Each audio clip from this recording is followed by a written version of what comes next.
Welcome to Sfera Talks. Our guests are real people who live among us, and today our guest is Janika Takatalo.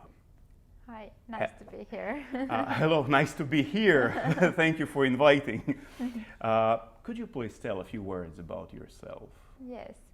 Well, first of all, I'm 28 years old. I live here in Turku, but I work in Helsinki, so I travel a lot between these cities. And I come from the National Coalition Party. I am a City Councillor and also the chair of the youth board in Turku, and many other things, but these are just my main things. I work at the National Youth Council Alliance, which is like the umbrella organization for all the youth organizations in Finland, and my responsibilities there are EU and UN stuff mostly, but I participate in every advocacy work we do also here in Finland. And well, my background is in University of Turku. I was studying political science. I graduated 2018 as a Master of Political Science, and then I also applied for the doctoral studies, and I have started them, but I haven't got very far yet because I have so many other things in life going on. They're so impressive, actually. You do a lot of things. You're 28 and you are in a very high position, actually, already in the city government. How did it all start? Yeah. How old were you? What happened? I guess I'm like a typical active young person who just likes to participate in everything, and it started in school. How old were you? I guess I was maybe 13, 14, something like that. I was actually in youth council at the beginning, and also in the school board. It was when I was 13, 14 maybe. I was living in Salo, actually 50 kilometers from here. My family still lives in there, and I think it just grew a bit by bit. Like I was starting with the youth council and the school board, and then joining the party when I was 15, when it's possible in Finland to join a political party. And then I have just gained more things to do in party, and that's how it started. But how? I mean, like, girl of 15 joins coalition party, right? Was it coalition? Yes. I mean, there should be, okay, gradually, but there should be some trigger, because not all girls of 15 years old, they join coalition party at 15. So that's a very good question, because even my family was not political at all. Like nobody has been in politics or been part of the party. Well, actually now my mom is, because she's supporting me that way. But first of all, I guess I just was very interested about how the society works, and like I said, I want to participate, and this was like my way of getting my voice heard. But I don't know what was the biggest goal. I just like to see some change around me, and if I look at my school, the way to do it is in the school board. And but actually why I was joining coalition party was maybe because after the youth council I had been there for some years. People were starting to choose their party, because it was like the way to continue that youth council. Yes, after it, yes. So some people were joining Social Democrats and some Greens, but I didn't feel like that was my path, because my family has been entrepreneurs all their lives, and like I said, we didn't talk about politics at home very much, but still I kind of grew up with those values that we appreciate a lot of work, and we know that entrepreneurs are something that our society needs a lot, and also education and stuff like that was like maybe getting me to that direction. And there was not that many actually parties to choose from when I was growing up in Salo. It was like only the biggest parties that had youth activities in the city, but somehow Coalition Party just got me. Maybe it was because we had like these godmothers or fathers in our youth council, like who were in actual city council, and I knew them, and they asked me to come to the meetings and stuff like that. I guess, yeah. You said our society needs entrepreneurs. Why? Yes, because it's like creating more wealth for all of us. Like if all the people were only working on somebody else's. Yes. Then there would be like no new ideas, new taxes to pay, all other things. Yes, I think Finland needs entrepreneurs a lot. So innovation in that sense, right? Making something new, creating new jobs, not only. Yes. Yes. And you said that you wanted, when you were at school, you wanted some changes to happen. Do you remember what changes you wanted to bring? I think they were like some very basic things, like I think youth is always talking about the school food or like some hobbies that they want to have around them, and it was like these little things, but I think the participation has always been the key for me. Like I want youth voice to be heard. That's like a goal in itself, and it's very funny because I'm nowadays working also for youth to get their voices heard, and that was like my passion in the beginning also. There is this magazine news that was like I was interviewed to the local papers 10 years ago, and I said in it, I was in high school, that and that I want to go study political science, and I want to be in city council and also work with some EU stuff, and now 10 years later I've done that, and it's been like my passion from the beginning. Yes. Were you not seen in your school years as a troublemaker? You want changes to happen, you want voice to be heard, and were not people around you saying, hey Janika, come on, don't rock the boat? No, that was not my experience, luckily. I think I was encouraged, I think. By whom? Maybe the teachers a bit, yes, because I was also, I needed to be away from the classes sometimes because I already had my calendar fully booked. Like I was going to the meetings and panel discussions and things like that, and I was always like, they trusted me, like Janika is doing great in school, it's okay for her to also do these things. These are not like getting in my studies way or anything. And also maybe the adults who were already in city council, they are always happy to see young people. Of course, they all wanted us to join their parties because political parties needs young people a lot. So if someone like shows some kind of interest, it's always really welcomed. And maybe I don't think I was like suggesting anything that like bad that was like too troubling. Yes. How did other party emissaries or whatever? How did they try to, get you on their side? Well, I remember there was like some pizza events that all the youth council was like invited in, like Christian Democrats. I remember they were inviting us, and also we had this like visiting to the parliament. There was this social democrat member of the parliament, Katja Taimela, who is from Salo, still in the parliament, always inviting youth council to have a dinner in, just to visit parliament and have a dinner after it. And I remember these things, but still I think it's everybody's own decision, like you can't buy someone with food. I was actually reading the programs also from the few parties I was thinking about, but I think there was just something about coalition party that was quite clear to me from the beginning.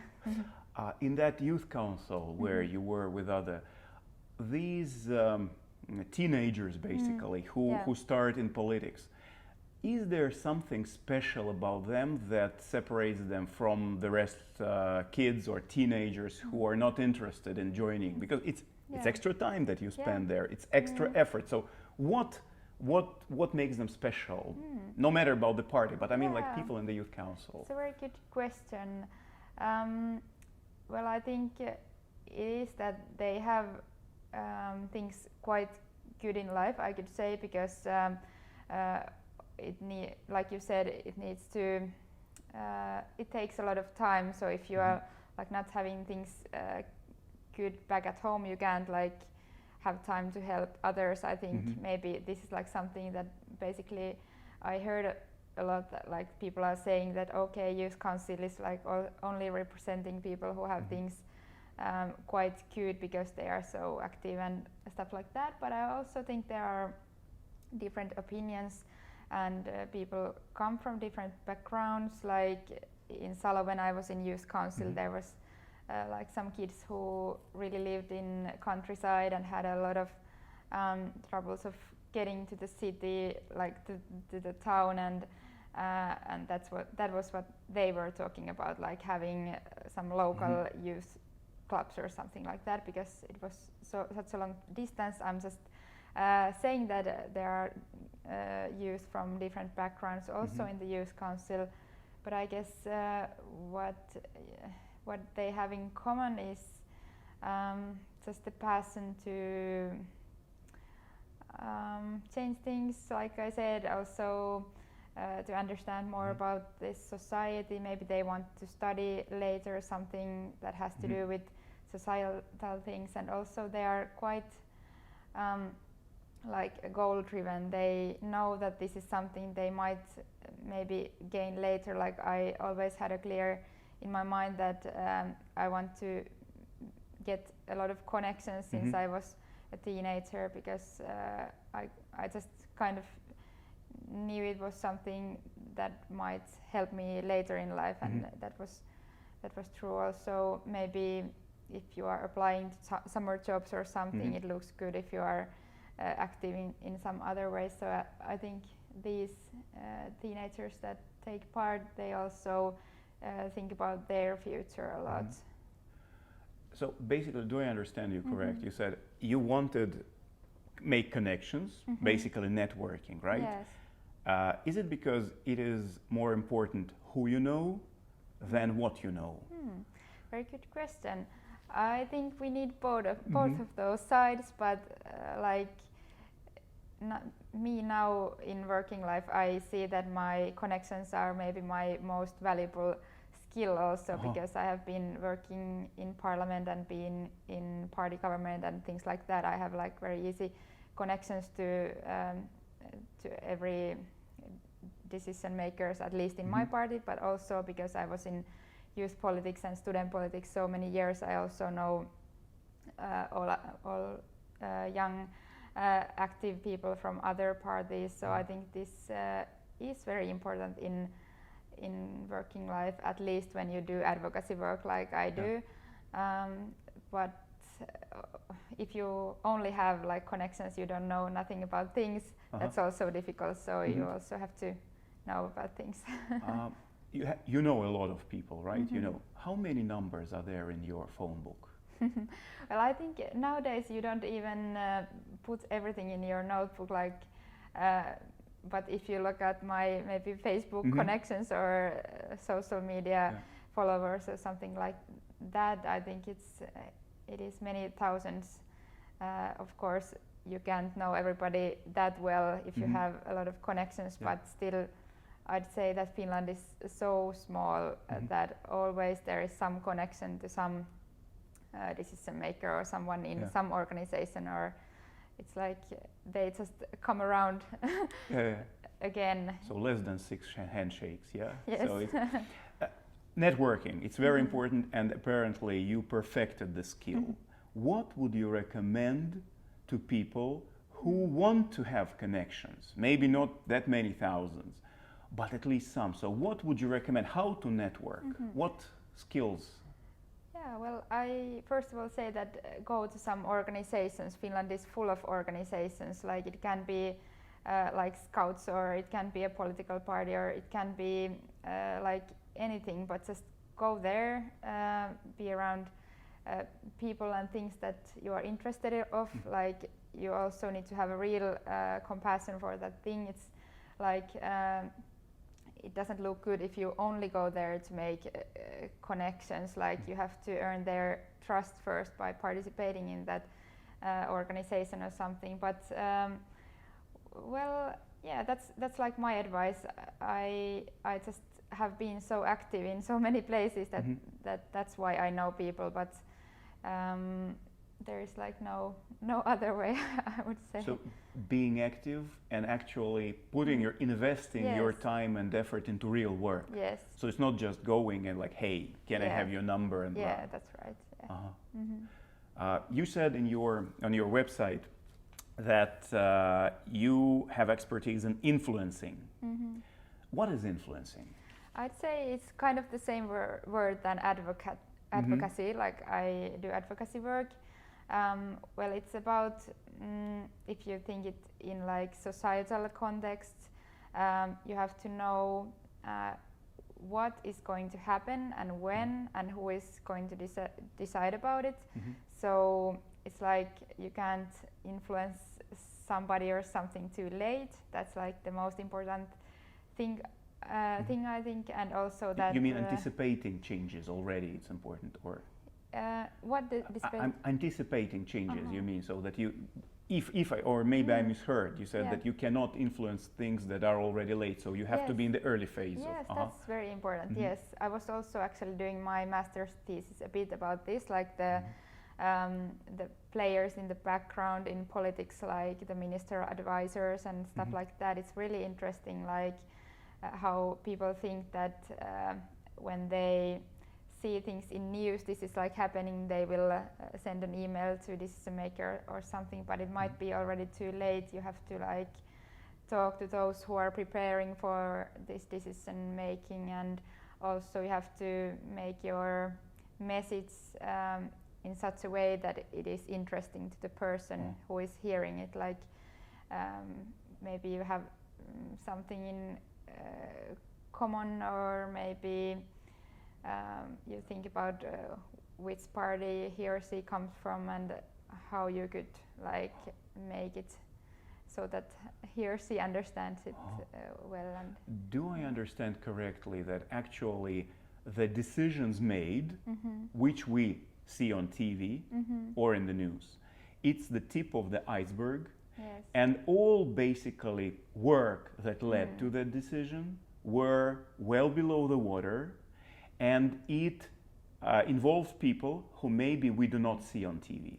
Yes, that's really true. And also it happens like in Parliament, you watch it on TV. That's like, I don't know if I should say it, but I think it's more like a show. People are just talking to their maybe voters, like what they want to hear, but not like the actual work is done in different places. Like when I was working in Parliament, I always heard that, well, those members of the Parliament are never in the like big hall, like are they away or what, but the work is done in different place than in the great hall, it's done in these smaller maybe well, I hope it's not that so much anymore, but like preparing meetings or yeah, I would say it's done before mostly. But how is it? I try to understand how then it works in the setting of the democracy as a model. I vote for a person to whom I trust, and I think that this person will be making a decision. And then this person actually has counselors with whom he meets in some settings. And I mean, like basically it might be, if I understand correctly, that the decisions are made with this person and his counselors, whom I didn't vote for. Doesn't it compromise the democratic model as such? Very good question, but I would still say it's quite the opposite. I would say that the advisors are actually helping democracy, because if the minister was alone, then the decision would be with the like the people who are working in the ministry, like the preparing work, there would be like nobody in the middle looking that the political wishes are like heard when they prepare. It's like I would say that the advisors are actually helping that the voters. It's really not easy to explain, but I would say that like if the minister was alone, he or she wouldn't have any time to like answer to the voters' questions or like giving all these interviews, because of course they need somebody to like prepare some points for them, so they are like more effective and more, they can get more done, and I think that's what the voters want. If you vote somebody, you want them to be effective and really to be good at their work, and I would say that the assistants and advisors are like helping in that, if everything is like made right way. And it's not an easy question like black or white, but so if I understand correctly, it's like I vote for a person because I trust this person, and the person, he's a human or she's a human, she cannot have all expertise, and she will need advices from people who are expert, for instance, in like primary education in this. And this is sort of like trust. I trust her, and she trusts also the expert. And together they, as a teamwork, they provide a better product actually. Yes, very good, understand. Yes, the trust is the key, like it's a very good word. Okay, like with this influencing and advocacy, what is the difference, in your opinion, between the words influencing, advocacy, lobbying, manipulation? Yeah, that's a very good question again. I think at least they sound different when you ask people, like people have really negative thoughts about maybe lobbying or at least manipulating. It's like something black magic or something, I don't know, but actually they are quite close to each other. I would say it depends on who are you maybe lobbying for, because for example I lobby for youth. It's like not commercial or anything. It's like only based on the youth voice that needs to be heard. It's like really good thing that somebody is doing that, making the youth voice heard to the decision makers. But I don't know, maybe if you are representing like cigarette company or something, it might be different. Maybe people don't see it as good if they lobby, but the most important thing is like decision makers are open about who they listen, and there are also some registers that some decision makers keep, like in European Parliament they have to do it, but in Finland in Parliament it's not like that at the moment, but we are talking about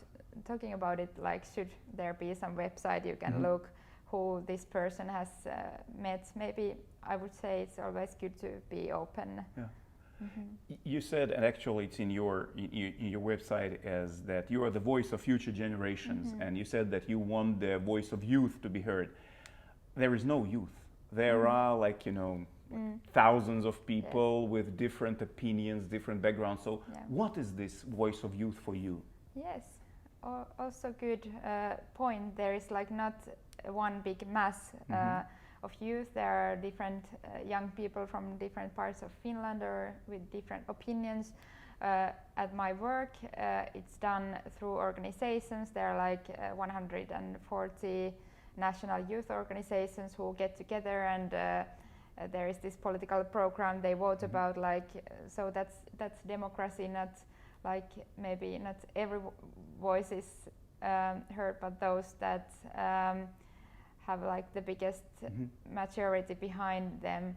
And when I talk about the future generations, I think there are a lot of things that we have in common, like a big worry about environment. It's very common around young people. Also, I would say a worry about economical debt and maybe like how our old days are going to be. Like, is there anybody paying for our retirement or something. And like I said, youth participation, it is something that I would say all youth promote. They want to be part of the politics or something in society. So I'd say there are a lot of things that youth have in common, like also maybe education and youth summer jobs or something that they want to promote. It's very common. Can you give a more specific? I mean, of course, there is environment, and we know Greta Thunberg, and we discussed it with Elina Rantanen about Greta. There is economy and the debt and retirement plans. Can you like specify maybe 3 most recent problems that came to you from some representatives of some young people? Well, we are not maybe talking too much today about COVID-19, but of course that's like the most recent thing. It has affected a lot of young people. We made a study about it, like how has the COVID-19 affected young people in Finland, and most important maybe was anxiety, loneliness, all the mental health problems that maybe went worse. They are already a big problem among youth, but it went even worse. Then problems with schools, maybe the homeschooling in spring didn't go so well for everybody, and also there was a lot of talk about like entering to the universities and applied sciences, like that was a really big question. And yes, maybe the summer jobs, they were cancelled for many, and they are really worried because young people are like the first ones to kicked out of the working place usually when something like this happens in economy. So yeah, education, work life, mental health, that's the top 3. This mental health, you said that the sort of COVID-19 aggravated the problem.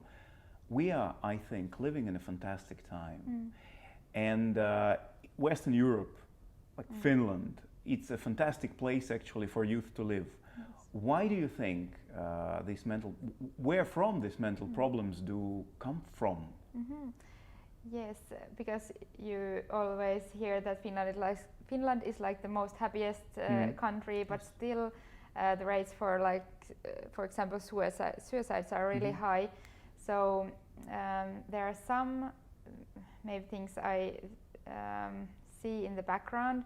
The one is maybe the loneliness. I already mentioned there are a lot of people that just don't find friends, and then they don't find like meaning in life. We should make sure that everybody has like at least one friend or some connection with other people.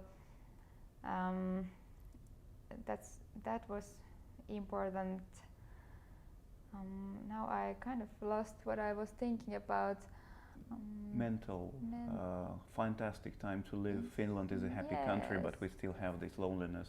Yes, we have loneliness, yes, and also the stress is really high because young people are trying to get to the right school places, but of course that is something that happens all the way in the world, so I don't know why is it like that much in Finland, but we see that the girls, especially in high schools, they are really stressed about, and that's something that causes anxiety.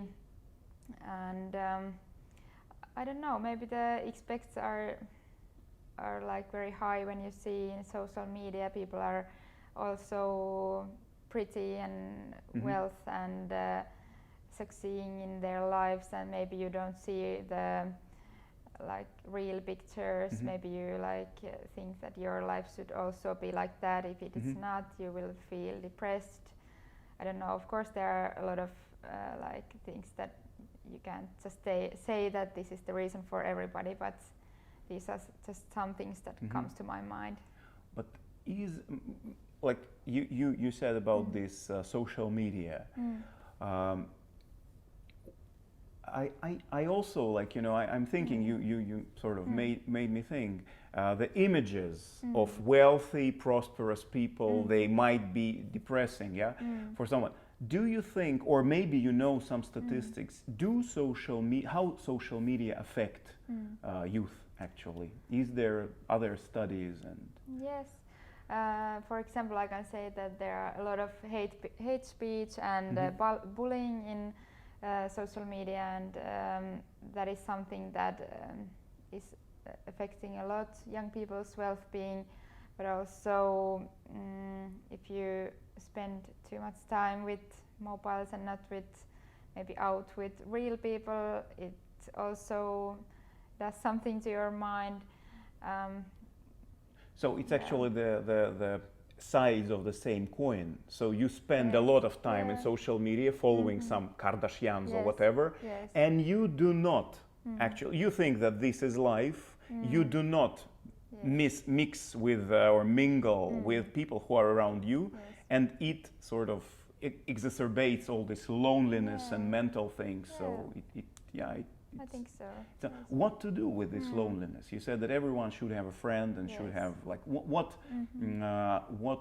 things can policymakers actually bring here that people do not feel lonely? Yes, I would say hobbies are really important. Like, that's also one big goal for maybe for Finland, but also for Turku. Like, every young people should have some hobby, because it's very, like for adults, like we started, you meet people in organizations. So if you are a young person, you can go to football club and meet persons, and maybe get some friends. Also, it can be something like I don't know, gaming, and you meet people online. That's also a hobby. That's like one goal. But then, of course, the schools are in a big role. How teachers are like seeing if somebody is alone, what they do about it. But always we come to that point that people just have different skills when it comes to being social. Some people just are not that maybe good at making friends. It's a very sad thing to say, but still I hope that these people could still find at least someone who is maybe like them, and who they could spend time with. It's a really hard question. But I think that you definitely have an answer, because you're a fantastic networker. So when you were a child, or like even younger than 15 years, how did you make friends? Well, I think it was like so natural that you don't really think about it. But I remember I was like being really brave, because there was a lot of these like youth camps in Salo. They also have them in Turku right now. Like the church was organizing it, and always when something like this was coming, I was like saying to my mom, I want to go. And even when I didn't know anybody else who was going there, I knew I was going to survive or make friends, and I just went there. And well, then they put me in the same room with some other girls, and then that's how it started. Like, I think that's maybe a bit crazy when I think about it now, because I don't know if I'm so brave anymore, like going to some camp, I don't know anybody. Okay, well, I think I could do it, but maybe it was so natural when you are a child, if you just like making new friends. But you have to be brave, I would say. Like, don't be afraid that you are going to be alone there or something. Just and be not afraid of rejection. Yes, because that's what I think that lots of people are afraid. They are afraid to say hello and be like, go off. Yes, like, you know. yes. Maybe you need to have some good experiences about that. Like, if you have bad experiences, you have been rejecting a lot in life, then it's not so easy. It's very understandable. Maybe I just was very lucky to have like this good circle.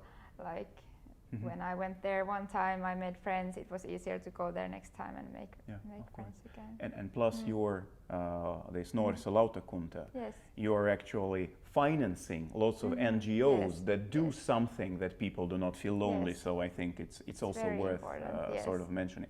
About decision making, because it was very interesting to hear about this influencing, and you said that you are a decision maker, and you have experience that is useful for a decision maker. What is making a decision? What is decision making? It also depends a bit where you are and what that organization is deciding about, but is choosing between some options. You just first you hear what are the pros and cons. Maybe some other has done some list about that, but you still have to read them and think about for yourself, and then you need to discuss about other people who are making that decision.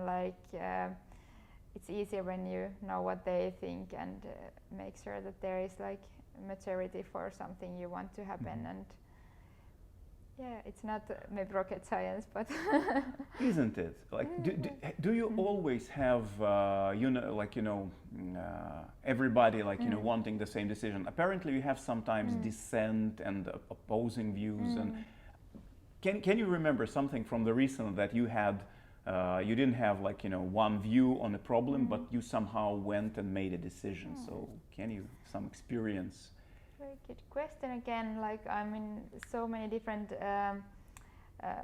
organizations, and they all have a bit different maybe pros and cons again, because when I think about, for example, this youth board in Turku, we all have in common that we want to promote the well-being of young people, and then there are not political backgrounds, they are not seen that much. It's very rare that we even vote about anything, because somehow we usually get to the common understanding that this is good for youth and we do this.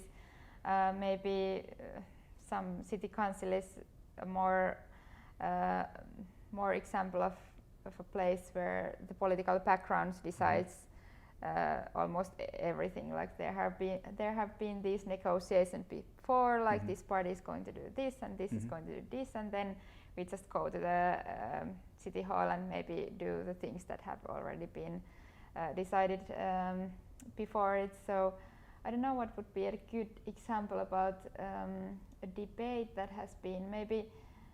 Well, I'm also in the board of the student housing TYS in Turku, so we are also thinking about should we build now more houses. We have been thinking about that for so many years, and we have many new houses coming, but still now suddenly we are in a moment of COVID-19. Nobody is maybe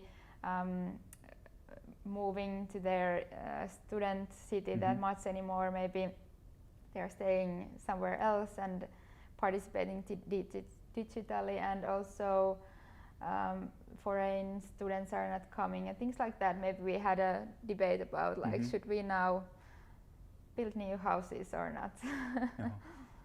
And there is no clear yet understanding. Not yet, no, but I think we are going to continue with those projects we already have, but we are maybe still a bit making break with the new decisions. You're 28. Are you the youngest person on a city council? I guess I'm the second youngest. We also have one very young person in our group, Alvar Euro, who is younger than me. Yes. How does it feel to work with people who are often much older, in their 50s and their 60s? How does it feel? Yeah. Well, I think there is also a big difference about when I started in politics. I felt I was really young. If we talk about when I was 15 or something, then when I entered city council I was 24. I still felt quite young. I don't know what has happened in 4 years, but now I feel quite adult and at the same I don't know level with everybody else in life. I don't know. Of course there are situations where I've been told that you need to have more experience in life or something, but mostly they didn't come from my colleagues in city council, but they come from some maybe voters I meet when the elections are. They are thinking about who to vote, and they just see me and say that, okay, you are too young, I'm not gonna vote for you. And then actually I had a very nice meeting once. I still gave my card to one older lady who said, I'm not gonna vote for you, you are too young, but she took my like this card and went away. But then she came back and she said that, oh, I didn't know you were already this and this and this, and she was then interested. I don't know, she just first saw me, I was looking young or something, and she was not like taking me seriously, but then she read about me a bit more and came back. I was really happy about it, and I always think I remember it, because there are so many people that don't come back, they just think you are too young. And But when people say, you're too young, I won't vote for you, what do they mean by that? You are too young, what does it mean? You are too young, I don't vote. What is the in between these two parts of the sentence? I wish I would understand also myself better, but I think it's this somehow this life experience card. I don't know. They think that I guess they think themselves when they were 20, in their 20s, they think that I was like careless, I didn't know about things and stuff like that. But myself, I think I have more experience in politics than many people who have started like when they were in 50s. So that's not like really measuring in years how old you are, but you might still have a lot of experience, and that's something I wish they would understand well. But they are just thinking about how they were like when they were at their 20s.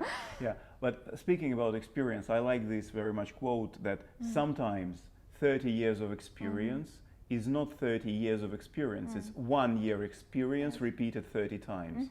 So, and you said like you started at 24, now you're 28, and you don't feel, you know, that shaky, that you are okay.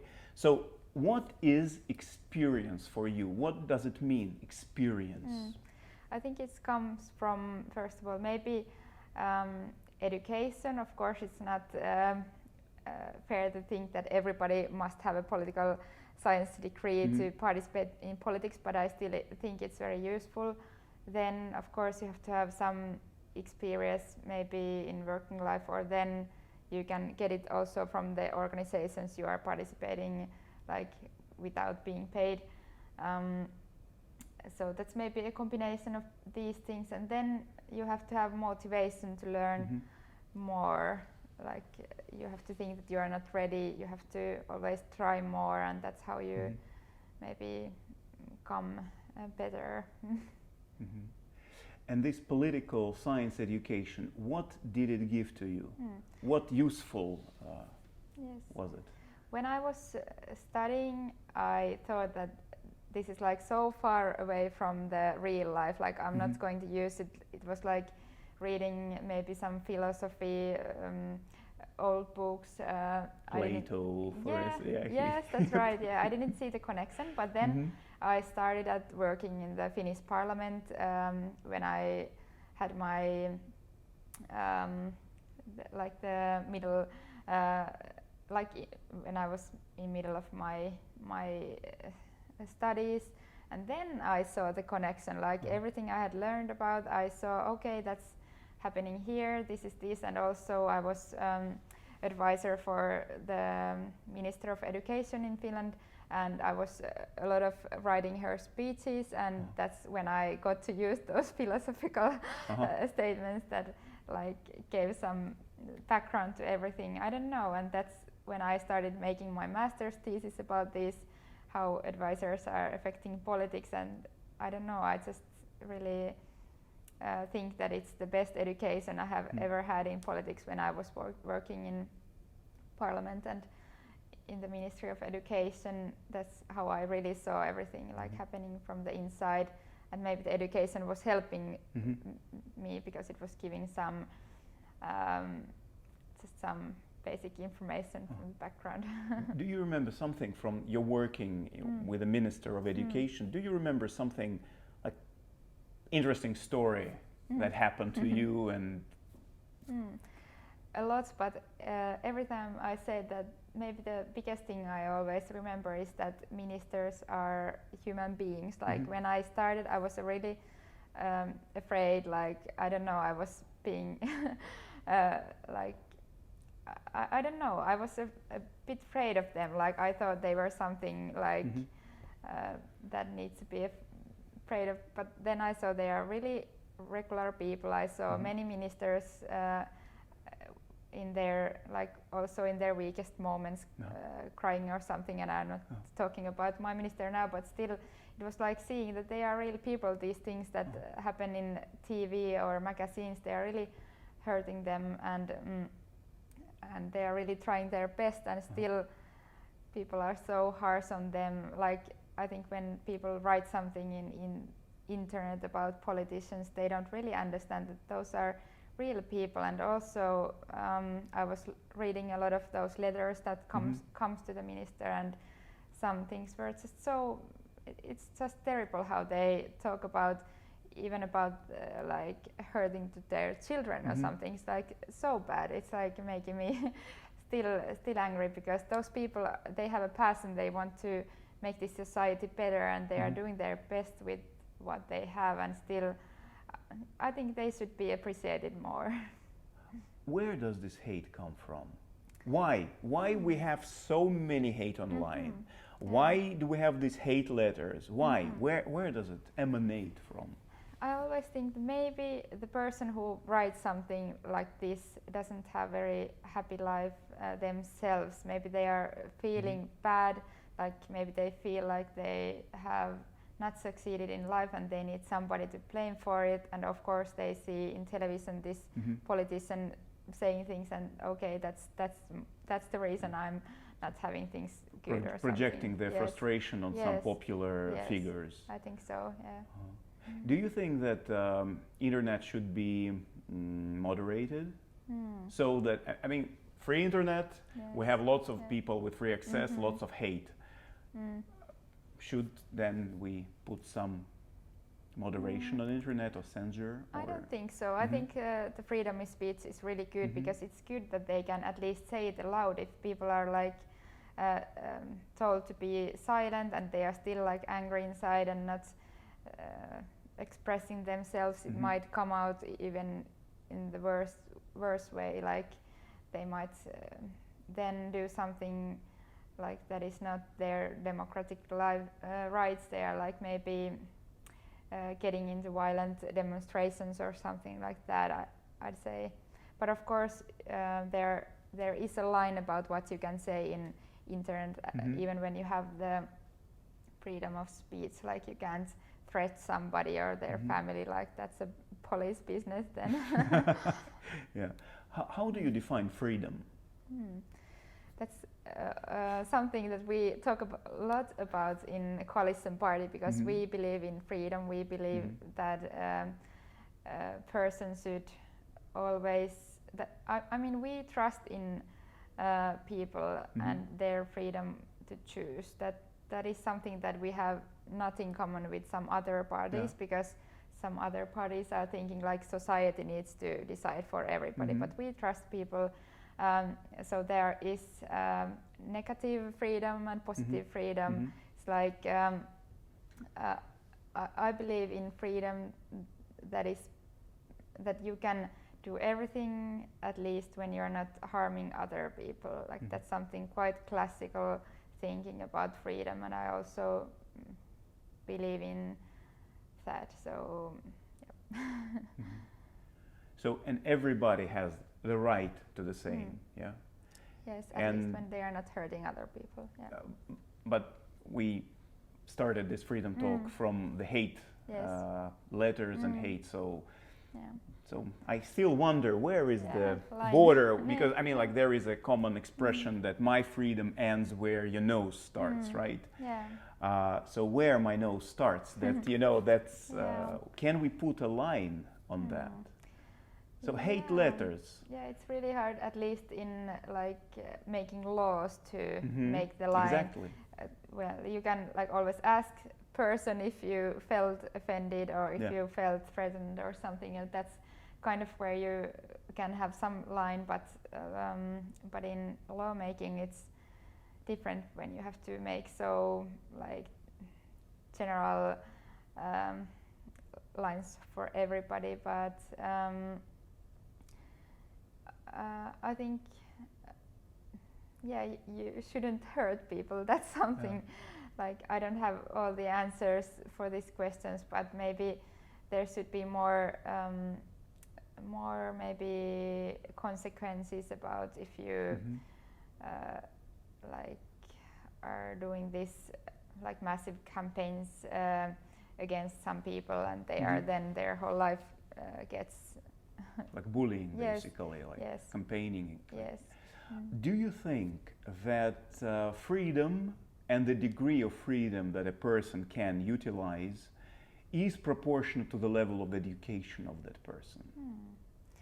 Well, I would say we use in Finland the word sivistys. I don't know, it's not quite the same than education. It's about, because education is more about degrees, but sivistys is about also, we say sydämen sivistys, which is like heart's education or something culture, like that. Sort of. Yes, maybe so. So you also understand other people and you feel compassion about them, and that's also something that helps you not to hurt other people. Maybe that's something you maybe can learn when you are a kid. That's what we are doing in kindergarten, so something like maybe making them see like you did this and now this other kid is hurt, go and apologize, and that's something we make, but somehow adults maybe forget it and still hurt other people. You say it on your website that you are the first one in the family to get a master's degree. Yes. How people with a master's degree differ from people who haven't got it? I think the university really changed a lot of things in my life. Of course, I don't say it makes anybody better or anything. Of course, it makes maybe your future in the working market a bit better if you are if you have more education. But I think it is like in many small things. Maybe, like you said, culture. You can maybe understand more about other people's views, and when you have read about them and discussed about them, maybe you also are a bit more open-minded to other cultures, other people. Like you are not afraid of them. You want to learn about them, and well, of course, you have some basic skills that comes better, like writing and languages and stuff like that. But so you communicate better. Yes, yes, I would say. But yeah, I don't know if there is like what is the biggest difference about people who have master's degree or not. But again, the word sivistys is really good for this. Like you understand other people and you are educated and. Yes. If you think about the general idea of not only Finland but I think Nordic countries that more or less equalizing people, not too many very rich people, no poor people, and the idea of entrepreneurship or actually doing something new to get maximum money one can. What is the, again, where is the border that, you know, I want to make money, for instance, and it's okay. Yes. That's what makes me more like, you know, to work 16 hours, 6 days a week, but then I pay like, you know, 40%, 50% taxes. Like, so where is the border? How well, should the taxes be lowered for those who earn? Yes, you just describe someone who needs to vote for coalition party. Exactly. Because that's like the main point. If you work a lot, you deserve more, and you don't. It's not fair if you pay 60% taxes or something, because you also need to have something for yourself. And that's maybe when you talk about equality, it's about that in Coalition Party we believe that everybody should start from the same level, and maybe the parties from the left think that people should end in the same level. So that's the difference. So we want everybody to be able to go to school. If they work, they can get a good education, they can earn more money, and they should also keep more money, and that's like okay for us to people to be on a different level when they are adults, but they should like start from the same. They should have all the same opportunities in life. But yeah, the lefter parties are not thinking the same. They think more like people should end up in the same thing. Like maybe if you have more, you should give it to other people or something. Yeah. So where to put it? I mean, like how to like where is because the left let's say the left parties, the left not agenda, but I mean like I forgot the word, but they say that come on, people are not born equal, and it very much will depend on what city still you are born, who are your relatives, who are your connections, and so the life is unfair. So at least we can through policy make it fair. So where to put? Do you yourself? What is your take on that?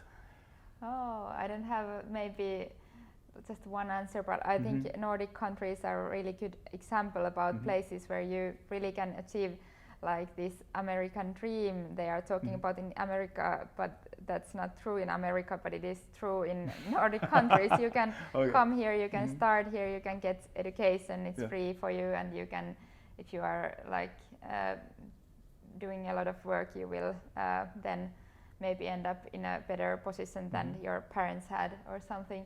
So I think that's a good example. I don't know, in my life where I put it, of course I understand that it's not true that everybody starts from the same level, not even in Finland, because if you belong to some minority or something, you will always have things different, but still you can do a lot by working hard, I believe. So for example, my education, it was not like easy to even think about going to university. It's not about paying for it because it's free in Finland, but it's more about the mindset that I didn't know anybody who was in university, like who I could ask, like what is it like, what can you study there. Of course schools are telling you about it, but still it was more about my own like activity that made me interested about societal things, and then go to the university to study political science. But it was still possible for me because I made the effort to, I was reading for the tests that I passed for the university. And I think everybody has that same opportunity in Finland if they like concentrate in school and then have a clear goal in their mind. And I think it's a lot that people can do with their own work, even they are not starting from quite the same level. How much do you think luck counts in the personal success? I think it counts,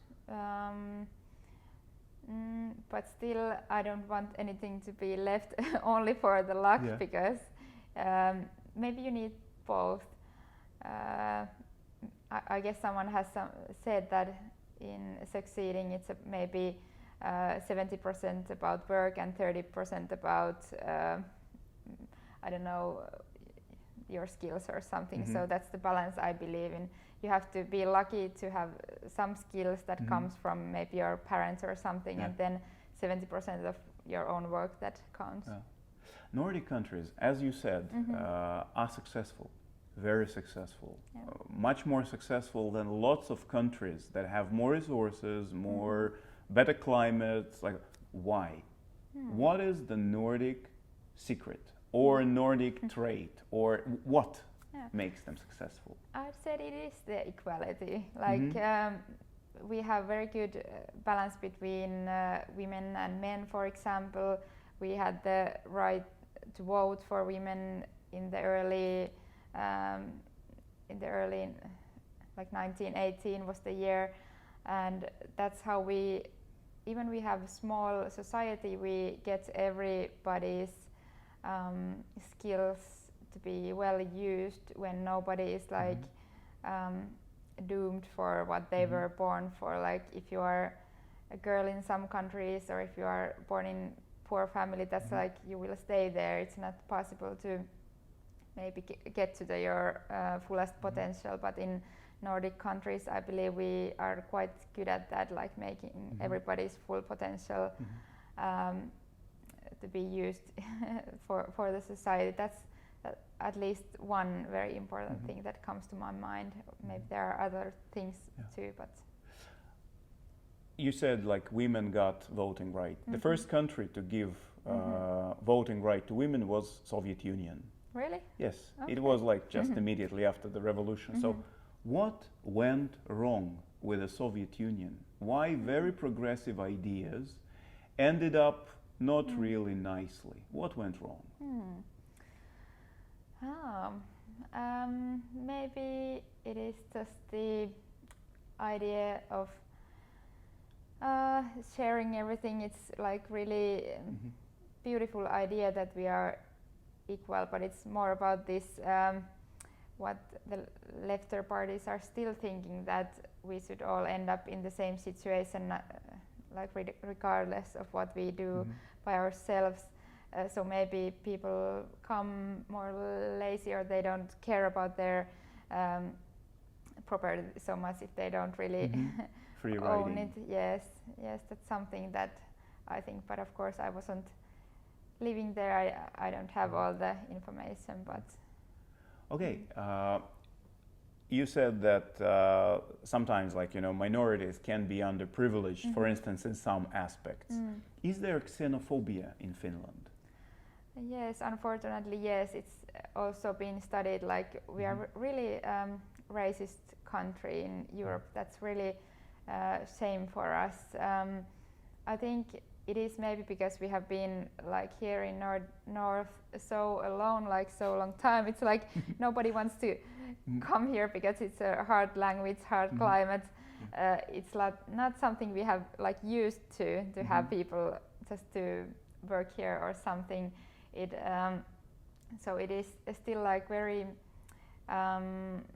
new thing if you look at in a longer perspective, that people are like moving to Finland, and so maybe we are still like going through that some earlier state of this. But also like we talked about earlier about education, and maybe also when you have more international experience, you will see other cultures more as a rich things that makes your life richer than a threat. But if you are like less educated, you have less opportunities, you will maybe see everybody else as a threat, and you don't know them, and that's why you like make these assumptions about them. So I think we still have a lot of people who think like that, and it is also about where do you live. Like in smaller towns, it's maybe more racist than like in Helsinki or some bigger cities. More multicultural environments. Do immigrants bring something good? And if they bring what they bring, like Yes, of course they bring a lot. I think we can't survive in Finland's future without getting more people to come here, because well, of course we need taxpayers, but that's not like a destiny for people like come here to pay taxes. That's not what I mean, but I think we have so little children being born here that we just can't like have everything so well done in the future if we don't have more people coming here. So that's why we really need people to come to Finland, and that's why we need to make this racism go away, because it's like making people to go back or not liking to be here, and it's also not also fair, because Finnish people should understand how well everything is here, and how even we were helped before when Finland was not having things so well. So now it's like our turn to give something back, and also maybe helping those who don't have things so well in their countries. And it's not only also about helping, we also need people to come just to work, just to be skilled, educated people, and also to pay those taxes. Janika, where are you in 5 or 10 years? What is your plan? Well, my biggest dream is to make politics full time. I have already been doing it in my life, but maybe as a member of the parliament, that's the main goal. Also, I'm really interested about the European Union parliament, so I don't yet know which one that is my biggest goal. Of course, I understand that it's really hard goal. It needs like so much. It is hard to even describe how much money and effort and everything in your life must be like for that goal if you really want to achieve it. And of course, I have other dreams in my life also. I want to maybe have a family and a nice home, and also some stressful days, maybe not every weekend doing elections and things like that. So that's maybe, I don't know yet how to balance it, everything. Maybe I will have some time when I just concentrate on my working life, and then maybe I come back to politics after some decades if I like don't make it now in my 30s or something. We'll see. If you're in Europarliament, what would you influence for?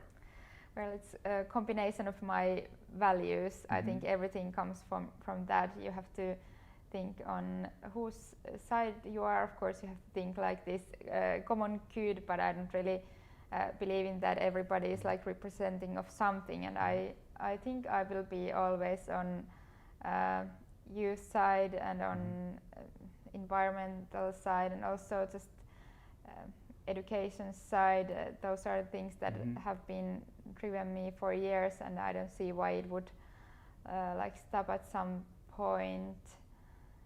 I think I would just be a really good decision maker based on my values, and I hope I will be able to do that.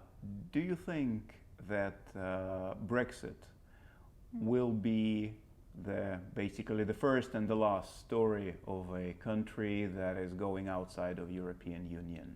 It's really hard to see. I personally believe a lot in European Union, but it has some problems. But I think the Great Britain's example was not very good for everybody else. They saw how hard it is to leave, how much it is like doing bad to your economy, and at least for some years people will remember that, and maybe even Great Britain will come back or something. I don't know.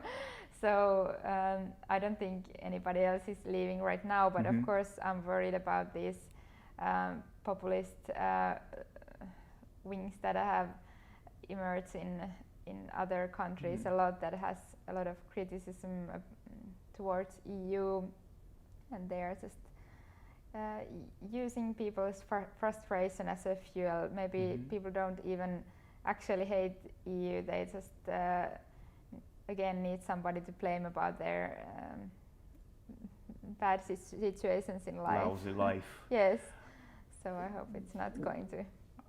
Me neither. I really hope that EU stands, and maybe even Iso-Britannia will return. Yes. What do you think about appearing or people voting for populist macho type politicians like we have in the States, we have in Russia, we have in Turkey, maybe in Hungary also, sort of like that. So what do you think about, is there a trend we witness? I think there are populist parties and politicians in every country, even in Finland. Like, well, I don't know if I should say any names, but maybe we know which parties are talked about. And I really understand people who vote those people because they need, they want maybe hear statements that are clear, and those populists are simplifying things a lot. It's like easier to just listen to them and maybe voting for some kind of change they think they will see when they vote for these people. But at the same time, it is really sad because politics are not easy. They are not black and white. There just shouldn't be easy answers because the problems we are facing are not easy. And I believe myself that like I believe generally in life you should make well in life if you are working hard. So also I want to see that in politics, if somebody is really working hard, that is something that should be rewarded, not maybe the one who just makes things to look easy or make some empty promises. And yeah, so I understand people who are voting for those, but I don't of course like it. And do not support that. No. Yeah, because it might be that the world becomes more complex and people's minds, they just do not keep up with this complexity and they want the simple answers. And Right. okay, Lewis Carroll Blitz. Why is a raven like a writing desk? Very raven writing this. I don't know. What should I say? Anything. Nothing comes to my mind. Where can I find someone normal? Maybe from the fridge behind you. Make up Rule 42. You should always be kind to everyone. What makes the world go round? Gravity. Who in this world are you? I'm a decision maker. Decision maker or influencer? Decision maker. Okay. Can you list 6 impossible things? Well, maybe not right now, but if you like give me 1 hour, I can try them. Okay. The best way to explain is? To say it many times. What would happen if everybody minded their own business? The world would be doomed. One of the deep secrets of life is? To love and to be loved. What to do if you want to get to a place you want to be? You have to work hard.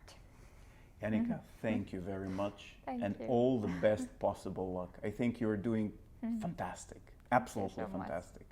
Absolutely. Thank you. Thank you so much. It was an honor to be in this podcast, and also many greetings to everybody listening to this. And Thank you. Thank you. And that's all talks for today. Have a great tomorrow.